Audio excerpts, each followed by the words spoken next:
নমস্কাৰ, মই অমৰজিৎ দিয়া। কি খবৰ আপোনালোকৰ? নিশ্চয় ভাল, মোৰো ভাল। আজি এটা আমোদজনক ঘটনাহে আপোনালোকৰ লগত মই শ্বেয়াৰ কৰিবলৈ ওলাইছোঁ।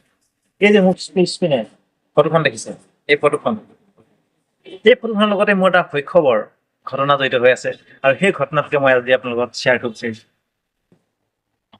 যেতিয়া আমি স্কুলত পঢ়ি আছিলোঁ, সৰু আছিলোঁ, তেতিয়া স্কুলৰ বছৰেকীয়া অনুষ্ঠানবিলাকত আমাৰ খেল ধেমালি, নাচ গান, অভিনয়, এনেকুৱা ধৰণৰ ভেকশ্যন প্ৰতিযোগিতা, এনেকুৱা ধৰণৰ কিছুমান ইভেণ্ট পাতিছিলে। আৰু তেতিয়া মই পুৰস্কাৰ পোৱা নোপোৱা মোৰ কাৰণে সেইটো ডাঙৰ কথা নাছিল। মই সকলোতেই ভাগ লৈছিলোঁ আৰু ভাল পাওঁ ভাগ লৈ, সেইকাৰণে ভাগ লৈছিলোঁ। ঠিক তেনেকৈ মই এবাৰ ভেকশ্যন প্ৰতিযোগিতাত ভিক্ষাৰীৰ হৈছিলোঁ, ভিক্ষাৰী ভাও কৰিছিলোঁ।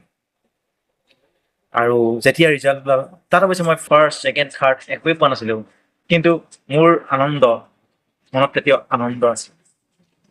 কিয় আনন্দ আছিল জানেনে? কিয়নো ফাৰ্ষ্ট ছেকেণ্ড থাৰ্ড তেওঁলোকে যি পুৰস্কাৰ পাইছিল, সেই সময়ত যিহেতু আমাৰ পুৰস্কাৰবিলাক বেছি দামী নাছিল। আৰু যেতিয়া ৰিজাল্ট ওলাইছিল, ৰিজাল্ট ওলাওঁতে ফাৰ্ষ্ট ছেকেণ্ড থাৰ্ড যিসকলে পজিশ্যন পাইছিল, পুৰস্কাৰ পাইছিল, তেওঁলোকে আনন্দত জঁপিয়াই পৰিছিল, খুব আনন্দ লাভ কৰিছিল। কিন্তু মই কিন্তু দুখ কৰা নাছিলোঁ। মোৰ দুখ লগা নাছিল, মোৰ বেলেগ এটা আনন্দহে লাগিছিল। কিয় জানানে? কিয়নো তেওঁলোকে ফাৰ্ষ্ট ছেকেণ্ড থাৰ্ডত যিসমূহ উপহাৰ পাইছিল, স্কুলৰ ফালৰ পৰা যিসমূহ উপহাৰ তেওঁলোকক প্ৰদান কৰিছিল ফাৰ্ষ্ট ছেকেণ্ড থাৰ্ড হোৱাৰ কাৰণে, মই কিন্তু তেওঁলোকতকৈ বেছি পইচা সংগ্ৰহ কৰিছিলোঁ। কিয়নো ভিক্ষাৰীৰ ৰূপত মই থাকোঁতে মই 500 টকা, প্ৰায় 500 টকা মই ইনকাম কৰিছিলোঁ। ভিক্ষাৰী হিচাপে মোক দক্ষিণা দিছিল, মই 500 টকা পাইছিলোঁ। অৰ্থাৎ তেওঁলোকে পুৰস্কাৰ যিটো পাইছিল তাতকৈ দুগুণ তিনিগুণ মই বেছি ইনকাম কৰিছিলোঁ। সেইকাৰণে মোৰ আনন্দ বেলেগ আছে। নহয় বাৰু, এটা আমোদজনক ঘটনা এইটো আমাৰ জীৱনৰ শিশুকালৰ পঢ়ি থকা সময়ছোৱাৰ সেই শৈশৱৰ এটা আমোদজনক ঘটনা। এই আইতা এগৰাকীক দেখা পাই মোৰ মনত পৰিছিল, সেইটোকে মই আপোনালোকৰ আগত শ্বেয়াৰ কৰিলোঁ।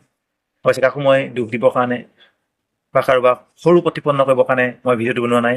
জাষ্ট মোৰ শৈশৱৰ স্মৃতি শ্বেয়াৰ কৰাৰ কাৰণেহে মই এই ফটোখন বা আইতাজনীক মই ব্যৱহাৰ কৰিছিলোঁ, তাৰ কাৰণে যাতে কোনেও দুখ নধৰে। আৰু যদিহে আপোনালোকে আজি ভিডিঅ'টো ভাল পাইছে, লাইক কমেণ্ট আৰু শ্বেয়াৰ কৰিব। আৰু নতুনসকলে মোৰ চেনেলটো ছাবস্ক্ৰাইব কৰি কাষত থকা বেল আইকনটো দবাই ৰাখিব। আৰু যিসকলে ফেচবুক পেজত চাই আছে, তেওঁলোকে মোৰ চেনেলটো ফ'ল' কৰিব, যাতে এনেধৰণৰ ঘটনাবিলাক মই আপোনালোকৰ আগত শ্বেয়াৰ কৰিব পাৰোঁ আৰু নতুন ভিডিঅ' আপোনালোকৰ বাবে মই আনিব পাৰোঁ। মই সকলোকে ধন্যবাদ জনাইছোঁ। ধন্যবাদ।